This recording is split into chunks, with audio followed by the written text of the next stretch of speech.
సత్యదేవ్ గురించి ఏం చెప్పను. నాకు ఇద్దరు తమ్ముళ్ళు ఉంటే కనుక అందులో ఇంకొక తమ్ముడు, మూడో తమ్ముడు సత్యదేవ్.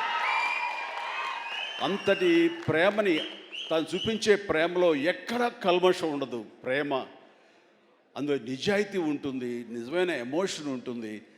తను ఇందాక చెప్పినవన్నీ కూడాను అన్నీ సత్యాలు. ఎందుకంటే నాకు అతను చూడగానే అతనిలో ఒక స్వచ్ఛత ఉంటుంది సార్, ఆనెస్ట్, సిన్సియర్. అది మాత్రం చాలా అద్భుతం.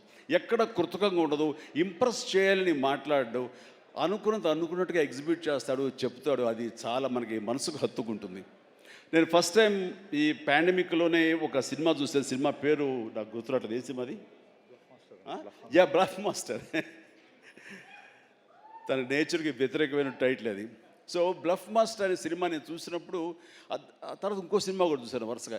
ఎవరి యాక్టర్ చాలా ఇంటెన్సివ్ పెర్ఫార్మెన్స్ చేస్తున్నాడు, టచ్ ఆఫ్ క్లాస్గా ఉంది. అండ్ మన తెలుగు మనిషిలాగా అనిపించలేదు. బహుశా అతనికి డబ్బింగ్ వాయిస్ ఇచ్చారు, ఎందుకంటే వాయిస్లో అంత రిచ్నెస్ ఉంది, అంత క్లారిటీ, అంత నీట్గా ఉందంటే మంచి డబ్బింగ్ ఆర్టిస్ట్ తోటి తనకి డబ్బింగ్ చెప్పించుంటారు. కాబట్టి ఎవడో బయట వ్యక్తి అయి ఉంటాడు. ఏ యాక్టర్, ఏ కన్నడనా ఇంకోటి అనిపించేది. అని ఎవరితో మాట్లాడుతూ, లేదండి మన వైజాగ్ అబ్బాయి అన్నాడు. మనూరి అంటారా, మన వైజాగ్ అబ్బాయి అని చెప్పేసి అన్నారు. అనేసరికి నిన్న ఒకసారి అతన్ని చూడాలనుకున్నాను, మనం మాట్లాడాలనుకుంటున్నాను. ఎందుకంటే అతనిలో బెస్ట్ యాక్టర్ ఉన్నాడు. మరి అతనికి ఎవరు వెనక నుండి సలహాలు ఇస్తున్నారు, తన లైఫ్ ఎలా మోల్డ్ చేసుకుంటున్నారు నాకు తెలియట్లేదు. ఊరికనే సరదా మాట్లాడదాం అనిపించింది. నాకున్న ఇంప్రెషన్ తనతో షేర్ చేసుకుందాం అనిపిస్తుంది. అంటే వెంటనే ఫోన్ వెళ్ళటం ఏంటి, అప్పుడు ఫ్లాట్స్లో నుంచి, అపార్ట్మెంట్స్ నుంచి బయటికి వచ్చే ప్రసక్తే లేదు. అక్కడ వాళ్ళ యూనియన్ ఏదో ఉంటే కనుక వాళ్ళ స్పెషల్ పర్మిషన్ తీసుకుని అప్పుడు రోడ్డు మీద వచ్చి నన్ను కలవడం జరిగింది. చూడగానే నా పేరు సత్యదేవ్ అండి అది అన్నాడు. అయిన తర్వాత ఓకే వెరీ గుడ్, చాలా బాగా చేస్తాడు. కాసేపు పిచ్చాపడి మాట్లాడుకున్న తర్వాత, సార్ ఇక్కడ ఇందాక నాడే అది పచ్చబొట్టు అని కాదు, అది పడ్డ మచ్చ, అది నేల మీద. అది ఎందుకు పడ్డావు ఏంటి అది అంటాను. నేను మీ కొదమసింహం సినిమాలో మీరు రోప్లో జంప్ చేస్తుంటారు, నేను మా డిష్ టీవీ మా యాంటీనాలో ఉండే వైర్ తోటి అలా జంప్ చేసి కింద పడ్డానండి, అవి దెబ్బ తగిలింది. అయిన తర్వాత మీ ఇంపాక్ట్ ఎంత ఉంటుందని మీకు ఈ విషయం చెప్పాలి. దీన్ని కుట్లించడం కోసం మా నాన్నగారు హాస్పిటల్కి తీసుకెళ్ళారు. అప్పట్లో మత్తు గిత్తు లోకల్ ఇంజెక్షన్స్ ఇవ్వలేదు. దాన్ని అట్లాగా నేను భరించలేక ఏడుస్తుంటే, అరే చిరంజీవి అయితే అసలు నవ్వుతూ అది కుట్టించేసుకుంటాడు అంటే, అక్కడ వేసిన 5-6 కుట్లు నేను నవ్వుతూనే ఉన్నాను, పెయినే తెలియలేదు. అది మీ మహిమ నా మీద, అది దాని ఇంపాక్ట్ ఉంటుంది.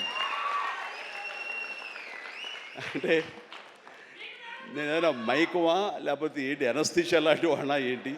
అండ్ తనకి అంత ప్రేమ, ఆ ప్రేమ మత్తులో ఆ పెయిన్ కూడా తనకు తెలియలేదన్నమాట. అది చెప్పినప్పుడు చాలా ఇంప్రెసివ్గా అనిపించింది. Such a coincidence.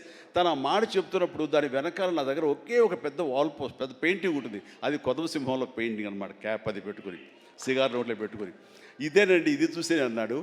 అంటే దాన్ని ఆ ఫోటో ముందు తను మళ్ళీ ఇంకో పిక్చర్ తీసుకుని అలా వీళ్ళు అక్కడి నుంచి మా పరిచయం, మా మీటింగ్స్ అప్పుడప్పుడు అనేది చాలా రోజులు ఇప్పుడు ఒకసారి వస్తారంటే రా అని చెప్పడం అలాగా జరుగుతుంది. అంత మంచి యాక్టర్కి సరైన సినిమాలు పడటం లేదు అనేది మాత్రం ఎక్కడో నాకు కొంచెం ఉంది.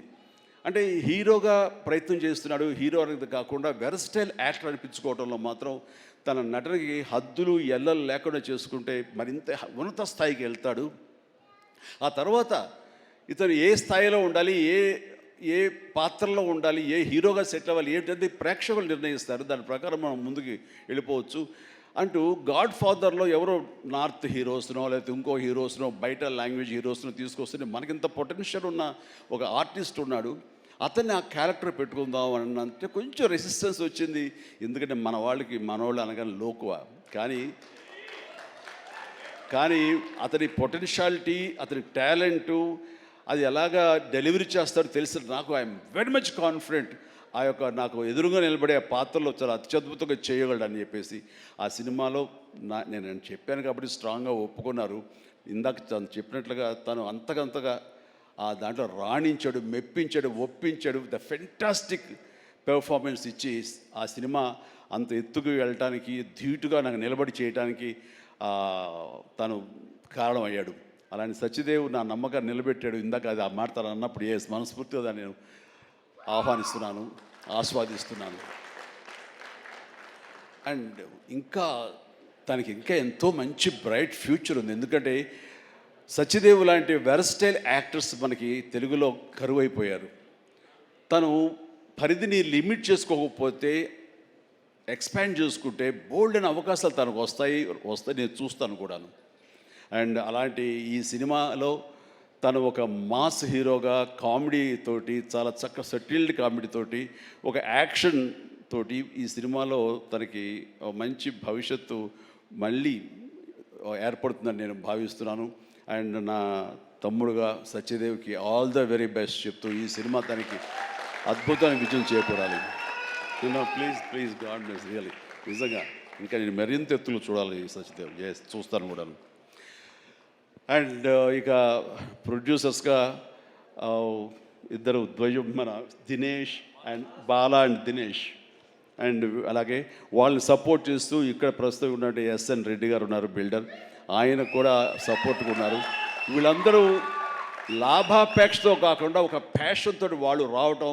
సినిమా అంటే ఏం తెలియదు, సినిమా అంటే ఇష్టం కాబట్టి ఆయన కూడా ఓకే అంటే ఆయన ఇందులో కావాల్సినంత బడ్జెట్గా హై బడ్జెట్ అయిందని వింటున్నాను.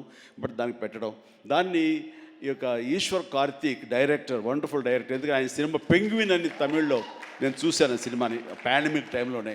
And very refined actor, director. ఆయన ఈ సినిమాకు చాలా చక్కగా చేశారని తెలిసింది. అండ్ డెఫినెట్లీ ఆ టీం అందరికీ కూడా అద్భుతమైనటువంటి విజయం ఈ సినిమా చేకూర్చి వాళ్ళకి మరింత పైకి వెళ్ళడానికి ఎంత దోహదపడుతుందని చెప్పేసి నేను మనస్ఫూర్తిగా విష్ చేస్తున్నాను. అండ్ అలాగే హీరోయిన్స్ వాళ్ళకి అంటే ప్రతి ఒక్కరికి, టీంలో ఉన్న ప్రతి ఒక్కరికి నా హృదయపూర్వక అభినందనలు తెలియజేసుకుంటూ నాకు ఈ అవకాశం ఇచ్చేందుకు ధన్యవాదాలు తెలియజేస్తున్నాను. All the very best.